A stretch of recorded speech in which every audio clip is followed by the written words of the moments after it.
Allora, buonasera a tutti, eccoci a Soundtrack City, buonasera Massimo Privitera. Buonasera a tutti e buonasera al mio amico Marco Testoni. Guarda, faccio una cosa Marco subito, giusto per entrare già in sintonia con la puntata.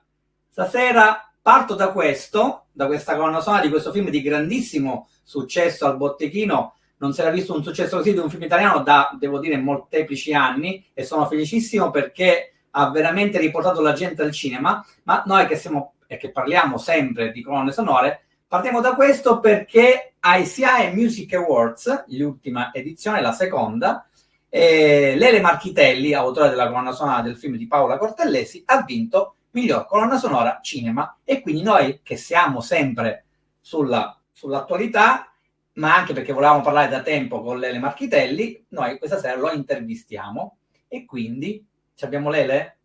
Eccolo lì, ciao Lele. Un saluto. Buonanotte. Di tutte le giornate, buongiorno, pomeriggio, buonasera. È indifferente l'orario. Allora, io ho avuto il piacere di essere tra i giornalisti invitati ai SIAE Music Awards e ho incontrato Lele, col quale ci conosciamo da tanti anni e che lui sa benissimo quanto lo stimo e lo ammiro. Intanto, Lele, quanta emozione ti ha dato questa premiazione? Poi SIAE Music Awards sono dei premi dati ovviamente dagli addetti al settore e sulla base di quante visualizzazioni, quanti ascolti e quanti introiti ha ricevuto durante l'anno in essere, quindi 2024, ogni categoria. Loro ne hanno scelte credo una decina o poco più, 15, tra cui anche 15, giusto, grazie, tra cui alcune, un 5, appartenenti proprio all'ambito di che noi trattiamo, quindi quello cinemusicale e anche quello seriale televisivo. Quindi Lele, allora intanto faccio vedere il vinile, c'è ancora domani, della Flipper Music, Fabio Di Bari che era con te, dimmi tutto. È chiaro che è sempre un piacere ricevere un premio, questo è evidente, anche se questo, devo dire, è un premio sulla quantità, non sulla qualità. Perché per fortuna questo film ha fatto un incasso che credo si avvicini, lo superi, è forse un po' sotto a film di Benigni, Zalone, questa roba qua, ma di anni e anni addietro, perché credo che sia 37 milioni in Italia. E poi è stato venduto in 122, 26, adesso non lasciamo perdere quanti esattamente, paesi nel mondo. Anche solo in Francia ha incassato 5 milioni di euro. Questo, insomma, adesso al di là dell'aspetto, come dire, prosaico della faccenda, è importante perché è un film, cioè un film in bianco e nero che tratta temi, insomma, è una grande soddisfazione, ecco, questo posso dire, al di là dell'aspetto che nessuno si aspettava, nessuno, perché voi sapete quanto me che previsioni zero sul cinema non si fanno mai, né si devono né si possono fare, perché è talmente vago che non puoi sapere mai se andrà benissimo, andrà bene, andrà male, andrà benino o quello che sia. Quindi insomma sono molto contento. Poi adesso è uscito anche in America. Mi dispiace che per motivi a me sconosciuti non è stato ammesso agli Oscar, non è stato ammesso.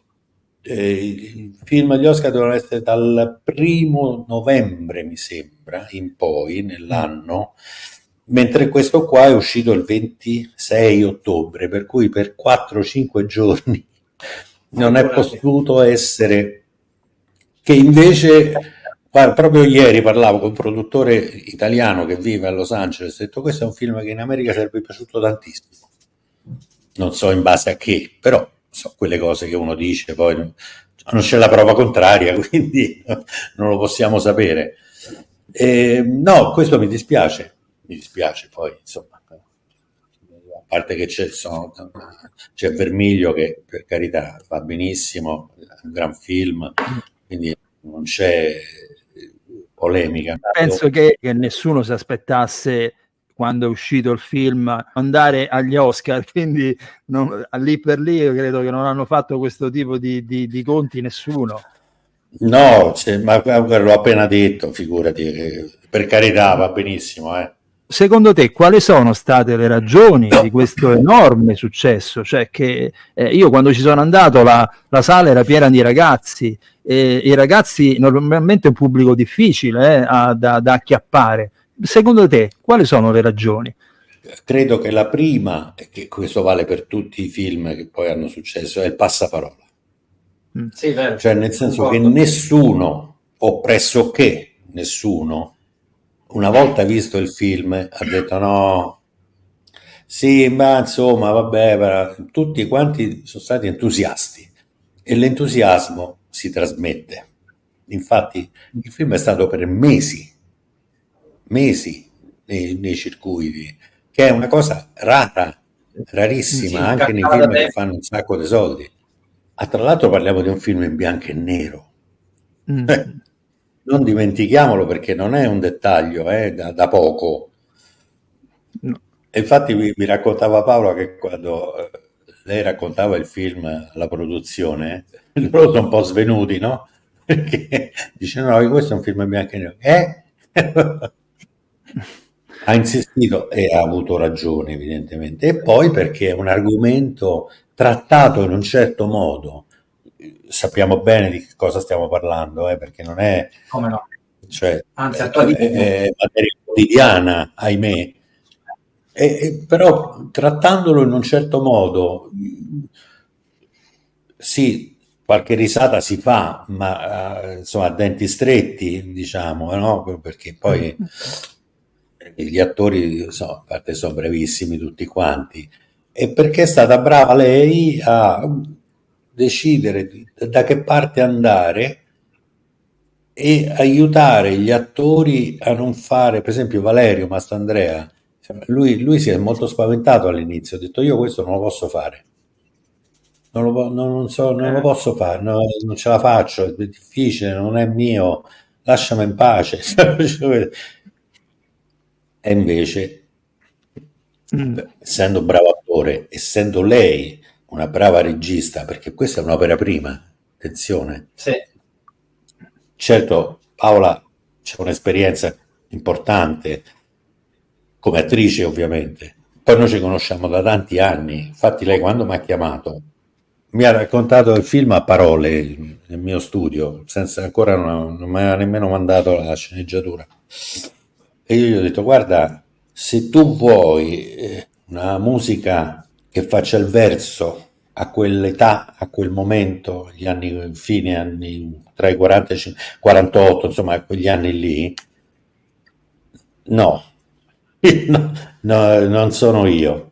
Ho detto non ci penso nemmeno, perché mi aveva detto che c'erano 2 o 3 pezzi dell'epoca. Oddio, adesso vogliamo fare il film con tutte le musichette fatte finte dell'epoca, e allora io ho detto no, questo io non sono né d'accordo né soprattutto non sono capace. tanto per dirne una. A lei mi ha detto ma non ci penso proprio, quelle sono 2 o 3 4 cose, quelle che ci stanno, che hanno un motivo, sono coreografate, c'è tutta una storia dentro, e quelle ci stanno, e si sapeva già quale fossero. Il commento, la colonna sonora è contemporanea, e allora Sì. ho detto ok, allora sì, e quindi mi ha fatto leggere la sceneggiatura senza la parte finale, che non la sapeva nessuno. Durante finito di girare, durante il montaggio, e mi chiama e mi dice ma secondo te come finisce? Io ho detto come finiva? È rimasta di stucco, dice ma solo te e un'altra persona hanno capito che non scappava col meccanico, perché era una banalità che dico Paola, sei una persona intelligente, non puoi scrivere sta cosa. Ma va a votare. Tu convivi spesso nelle lavorazioni che fai con una miriade di canzoni o di brani comunque anche strumentali preesistenti. Qui quando ti ha raccontato Paola che c'erano delle canzoni molto moderne, cioè moderne rispetto all'epoca di ambientazione del film. Come ti sei, cioè, che cosa le hai risposto, ma avendo anche capito poi concettualmente come andavano inseriti? È molto semplice. Io non mi pongo mai in polemica, se così si può dire, nel senso che un regista ha un'idea, ci ha lavorato forse anni. In questo caso quei pezzi che tu citavi sono già scritti tutti in sceneggiatura. Non è arrivato così a un certo punto durante il montaggio, ma perché non mettiamo questo? No, forse è meglio quello. No, tutti quelli che stanno lì erano tutti scritti, tutti. Anche perché adesso non me lo ricordo, ma almeno 3 o 4 erano coreografati, quindi dovevano essere studiati, provati col coreografo, i balletti, la Madonna, cioè tutte cose fatte bene, non era che ci mettiamo. Quindi io non so se sono strano, ma a me non mi importa niente. Cioè, se c'è un motivo e lo sa il regista, io non potrò mai andare dal regista a dire: ma perché metti sta roba? Cioè, chi sono io per poter dire a una persona che ha lavorato veramente, c'ha nella testa da anni, che ci ha messo un anno per scriverlo, per montare, per fare, per decidere, e arrivo io e gli dico: no, guarda, secondo me è sbagliato sto pezzo, non sono in grado, e non credo sia giusto, soprattutto. Ecco. Vedi la figura del regista come un punto di riferimento fisso, per cui ciò che lui ha in testa, anche dal punto di vista musicale, è in qualche modo non modificabile. Questo è quello che pensi? È evidente che c'è una dialettica, nel senso che se laddove avessi un pensiero, cioè avessi un fastidio su un certo pezzo, ma non so, a pelle, no? Lo direi, poi lei o lui mi diranno: no, per questo e quest'altro motivo, come diceva, evidentemente funziona così, per cui io mi fermo, ma eventualmente, perché non è detto che ci sia sto problema. Poi ci sono dei colleghi che guai si bestialiscono se gli togli un pezzo, cioè, una volta poi c'era qualcuno che diceva: no, la musica è mia, se c'è Mozart allora non ci sto io. Addirittura Mozart, non ho uno qualunque. Vabbè. Senti Massimo, io volevo fare una domanda a Lele, no? Anche perché come ti abbiamo detto la scorsa puntata abbiamo avuto ospite Priesner, grandissimo compositore che ha scritto praticamente le colonne sonore di svariati film di Kieslowski. Ora ha fatto delle dichiarazioni piuttosto forti a proposito di come gira il mondo della musica per film ad Hollywood, e noi te le facciamo ascoltare, così dopo tu ci dici una tua opinione. Volentieri. Le dirò una cosa: il problema con i compositori di oggi è essenzialmente americano. Io conosco il loro sistema, infatti ci ho lavorato e sono scappato via. A questo proposito ricordo il primo film americano che ho fatto Giocando nei campi del Signore di Hector Babenco. Il produttore iniziò a parlare di canzoni e di un meeting, e con chi? Così mi ritrovai con un tizio che era specializzato per la sezione archi e un altro per le trombe. Rimasi scioccato. Io sono un compositore, sono io che vi darò la partitura completa. Oggi se vuoi lavorare a Hollywood non importa chi tu sia, Hans Zimmer o un giovane, ogni musica deve avere la medesima struttura, la stessa melodia, le stesse percussioni, non c'è personalità. Per questo penso che oggi il compositore di film music è una professione praticamente finita. Dunque, hai sentito queste dichiarazioni di Priesner piuttosto forti, che cosa ne pensi? detto proprio dritto per dritto? Dritto per dritto c'ha una ragione marcia, ovviamente, perché sì, è vero. Guardate, io qualche anno fa ero presidente di una giuria collaterale a Venezia che dava perché non c'è il premio per la musica a Venezia e si decise di darlo a Desplat.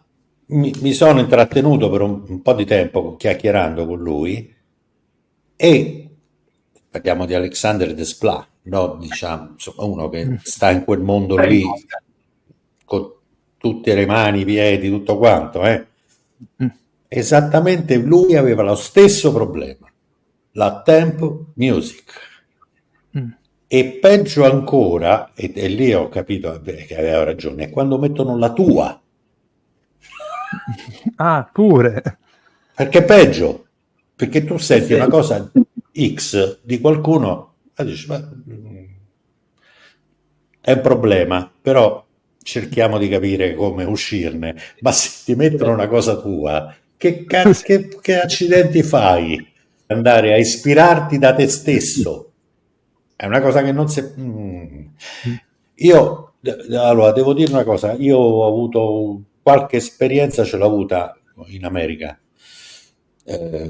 con una serie però, non con un film, perché però sempre Los Angeles, sempre quel mondo lì era. E devo dire che sono stato fortunato, perché era una serie che si chiamava qui in Italia Omicidio a Easttown, mentre negli Stati Uniti a Mayor of Easttown, Mayor era la protagonista che era Kate Winslet. E ho avuto a che fare con lo showrunner, che era l'autore di tutte sette episodi, che era una persona chiara. Io non c'avevo produttori degli archi, produttori dei fiati, produttori non c'era. Questo mondo qua assurdo, grazie a Dio no. Ci sono state un paio, ma veramente non di più, di discussioni, ma discussioni serene, ma per il resto io mi sono trovato benissimo. C'era una montatrice del suono che era straordinaria, anche perché noi facevamo con Los Angeles, si cominciava a quest'ora, più o meno. Insomma, è stato complicato, però ecco, per esempio io questo problema non ce l'ho avuto. È chiaro che non era vabbè, era HBO quello lì, ma insomma non erano gli studios, non era proprio, i produttori, miliardi di dollari, cioè, non era Superman, la roba, insomma, quei film mostruosi dal punto di vista tra l'altro di costi. Quindi, no, ma lui ha ragione, ma totale.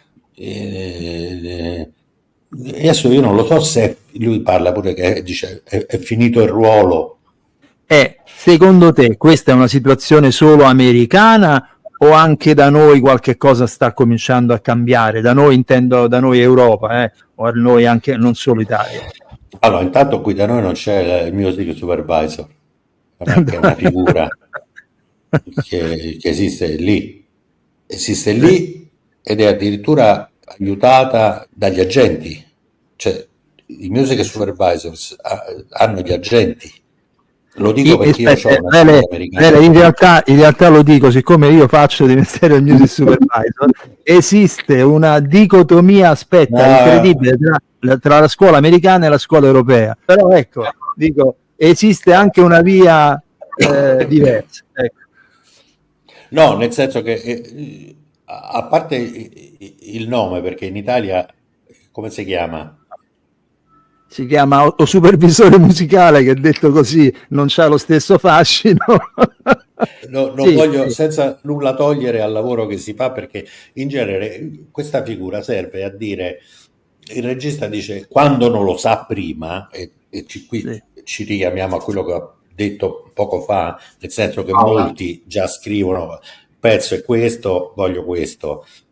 Se però non sanno dove mettere le mani, perché dice qua ci vorrebbe una canzone, ci vorrebbe una cosa, allora lì entra in ballo chi conosce più di un regista un mondo musicale in senso proprio lato, dimmi se sbaglio, perché Ma guarda, in generale quello del lavoro del music supervisor, se fatto bene, è un lavoro che assolutamente va in sintonia col compositore, non va in distonia. Quelli lì, quelli particolarmente autoritari, particolarmente che fanno valere il proprio potere, secondo me non fanno bene il loro mestiere, questo in definitiva.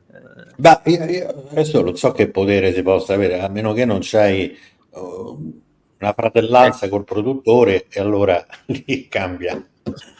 Guarda, quegli americani hanno addirittura i loro cataloghi, loro Certo. che propongono loro stessi. Certo. No. Comunque, sai, tutto questo discorso, non so perché siamo arrivati a questo dei music, siamo arrivati alla temp music, siamo partiti dalla temp music, che è vero che è un problema, perché se tu regista senti per 6 mesi su certe scene una certa musica, è chiaro che pure se arriva Mozart in persona che dice te la faccio io una cosetta, non va bene, cioè è faticoso in questo senso. Allora, tornando al discorso con Desplat, dicevo, ma tu come fai? Secondo te come si potrebbe fare?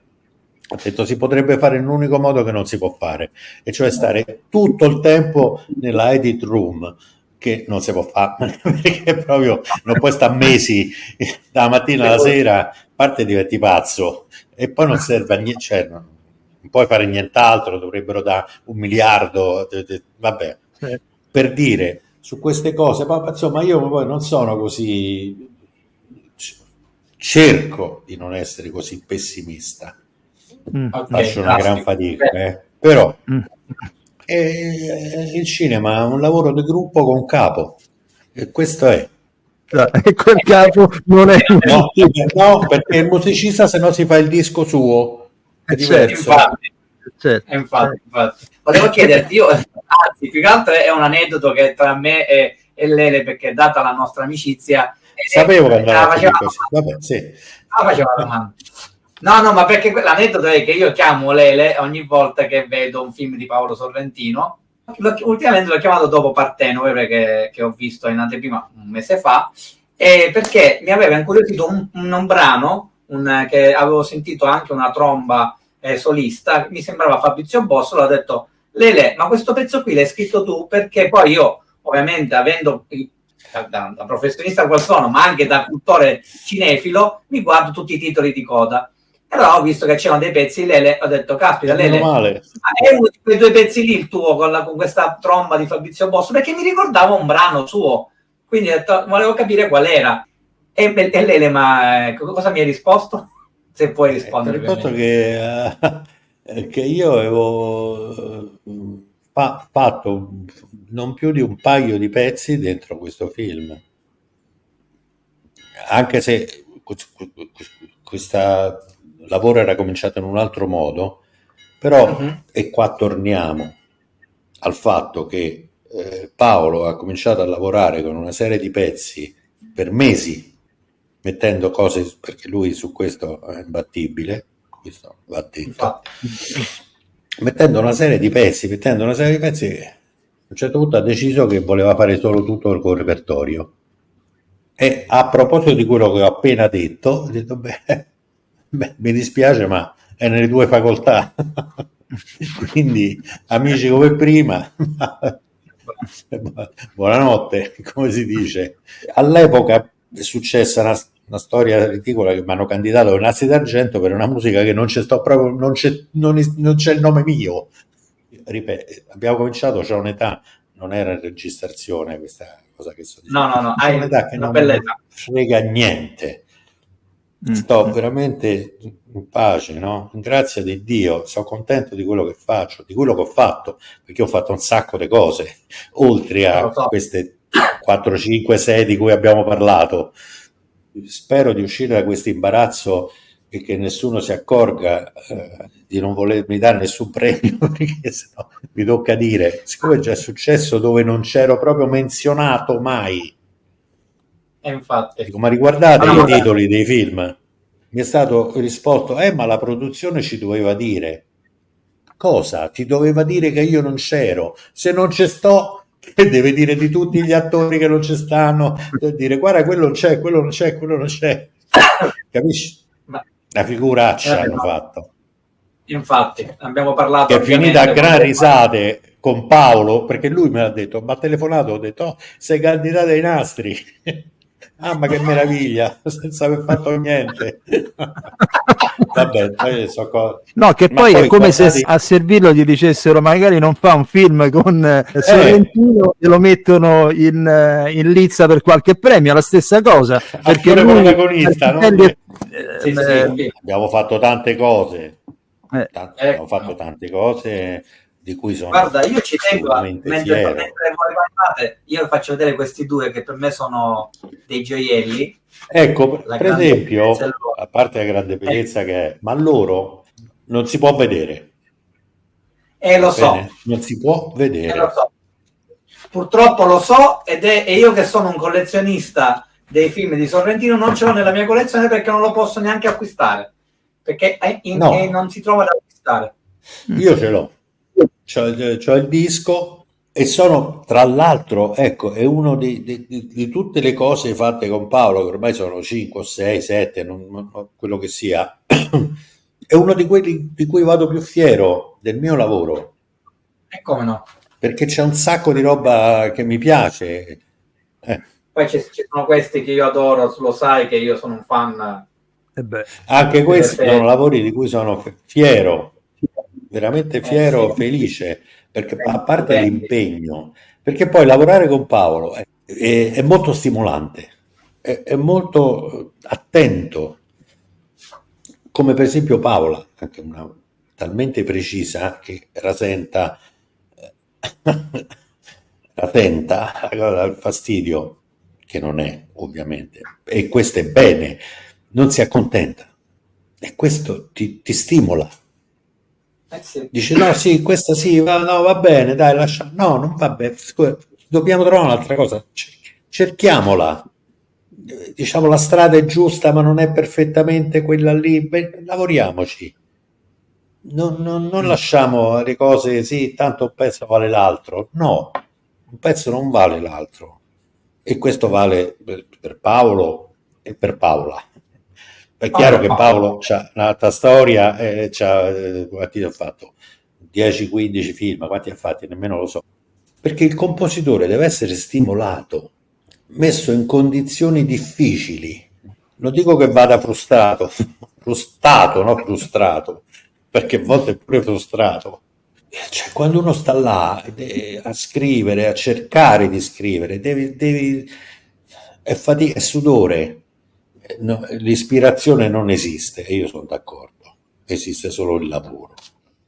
99% è sudore, 1% è ispirazione. La roba che guardi il mare e ti viene in mente la musica, io non so proprio. Fattivamente una volta Nico Fidenco mi disse su questa cosa dell'ispirazione, mi disse ma guardi Privitera, io mi ispiro moltissimo quando vado in bagno. Quando vado in bagno, per me che sto lì anche a leggere libri, a fare cruciverba, a me viene un'ispirazione incredibile. Posso dire che Cole Porter diceva una cosa molto bella a proposito dell'ispirazione. La cosa che mi ispira di più è un produttore che mi chiama per fare un brano. Guarda, bravo, perché di questo tipo di cose è pieno il mondo, dice, poi sui soldi ti ispirano molto, ovviamente, perché quello è... Io gli voglio fare una domanda, Massimo, circa, ma che poi è una tirata d'orecchie alla Flipper, penso, più che a lui. Perché lei, quando sono andato ultimamente alla Digital da Goffredo Gibellini per un lavoro, c'era messo lì il tuo disco, C'è ancora domani. E vedo che nel retro copertina di un disco, porca miseria, non di un DVD, ci sono i nomi degli attori e non c'è niente di riferito, non dico ai musicisti, a chi ha fatto il disco, chi l'ha registrato. Credo, sì, ma stanno dentro. All'esterno, uno che vede il disco dall'esterno dovrebbe essere il contrario, cioè gli attori stanno dentro e su retrocopertina ci metti i musicisti perché sono loro i protagonisti. Guarda, sì, capisco cosa dici, però si vende il film. No, hai ragione, ma è vero sempre i crediti ci stanno scritti io. Quindi, Certo. No, Sì, sì, sì. ci stanno dentro invece di stare fuori. Ma questa è l'impaginazione nella quale io, devo dire la verità, non sono entrato, perché a un certo punto certe cose, no, le lasci Certo. andare. E sui crediti ho detto ci devono stare tutti, pure l'assistente, tutti, e questo per carità. Però sul fatto che dovevano star fuori o dentro una inner slide, come si chiama, questo io. Tu dici è un disco, per cui, però è un disco di un film. Ho Guarda che capito, ma sono quello tutti però è un così, disco. più o Sì, però meno, no, purtroppo stanno a diventare tutti così in Italia, infatti io eh. credo che sia sbagliato, cioè nel senso io non andrei a vedere un film dove mi fanno vedere chi sono i musicisti in locandina e se mi compro un disco vorrei sapere chi ci suona dentro, però secondo me questo fatto che tutto deve diventare attore centrico a me credo che in un ambito musicale invece va rispettato appunto. Però, no, ma tu stai dicendo una cosa che non è peregrina, attenzione. Però è anche vero che torniamo sempre a quel discorso che noi stiamo facendo un lavoro applicato al film. Sì, Quindi viene prima quello e poi, perché se no allora perché metti la fotografia della locandina? beh, Perché non quello mi ci però metti a me che sto a fare, che mai al mondo avrei fatto, però diciamo per esagerazione, no? Non mettiamo quello che sta a suonare, no, diciamo che è un uso di quello che questa cosa abbiamo parlato con Marco, che anch'io ero un po' sulla linea di Lele, poi mi sono ovviamente ravveduto su alcune cose. È un po' una linea che accadeva spesso in italico suolo, perché per esempio questo qua di Lele, che è il vinile bellissimo tra l'altro del New Pop, dietro della Milan Records ha tutti i crediti del tecnico del suono, dei musicisti, tutti sotto. Prima qui ci sono tutti i crediti della serie e qui tutti i crediti della così si dovrebbe fare. Poi loro li conosco bene, sono persone, in realtà sono francesi, però prendo atto. No, ma il tuo l'hai fatto, cioè nel senso tu hai dato i crediti sono stati inseriti all'interno, quindi lì finisce. No, certo, Però, ma ci mancherebbe altro. però come sai, come esiste nel cinema i titoli di testa, i titoli di coda, c'è tutta una come posso dire, lo sappiamo bene che c'è. Allora io credo che poi alla fine, perché questo è il pericolo, se poi ci mettono i premi nei sottoscala, è proprio perché questo fatto che c'è una serie A, una serie B e una serie C. E questa cosa non va bene. Ogni riferimento è casuale. Sì. Sicuramente E c'è stavo io là, ci stavo là. Non sai, non sai tutti quanti a dire, ma che stanno a fare? Che è sta roba? Imbarazzante quella cosa lì. Ma no, di più, è vergognosa. È vergognosa, non imbarazzante. Dai. Stupida pensando di fare chissà quale cosa intelligente, brillante, creativa, va a sapere che accidenti gli è venuto in mente, no? Una cosa. Adesso vediamo i prossimi. Io non ci sarò i prossimi. No, sì, no, non ci sto. No, anche perché a meno che no, vengo candidato sempre a ben insaputa, meraviglia delle meraviglie. Che poi lo chiamo, li faccio vedere, ti hanno candidato. Ma vero? Guarda, risentiamoci a breve, tra qualche mese. Tra qualche mese e poi vediamo, capito? Lele, potremmo fare una cosa un po' fuorviante dal nostro classico e fare scegliere a Lele una canzone da questo film che io ok. Allora va bene, la domanda è semplice. Noi Lele siamo collegati con un programma radio e quindi la domanda che facciamo sempre a chiusura puntata è: qual è una tua canzone o una canzone che di qualsiasi altro compositore da film però, a cui sei particolarmente legato, o tua o di altri. Guarda, adesso non voglio fare, però tu mi hai fatto vedere una copertina di un lavoro del quale sono, ma non contento, di più. Mi piacerebbe che metteste Black Hole. Allora, 1996, Sono pazzo di Iris Blonde di Carlo Verdone, colonna sonora di Lele Marchitelli. Lele consiglia Black Hole, cantato Sì, da a parte Claudio sono due Gerini. versioni. Fatemi dire che questo pezzo, mo non voglio dire una cosa, è scritto anche con Danilo Rea. Lele Marchitelli Rea e la Marciano che è È la vero? sceneggiatrice del film. Yes, grande E che è Lele. l'autrice dei testi. Ricordo che Sono pazzo di Iris Blonde, per chi non l'ha visto, insomma, è un film sulla storia di due musicisti, che quindi è anche sfizioso Certo. da quel punto di vista per chi fa il compositore, credo, no? Cioè, mica Come no, capita no, è spesso. stato bello. Eh, No, no, eh. no. Felice di averlo fatto, contento, fiero.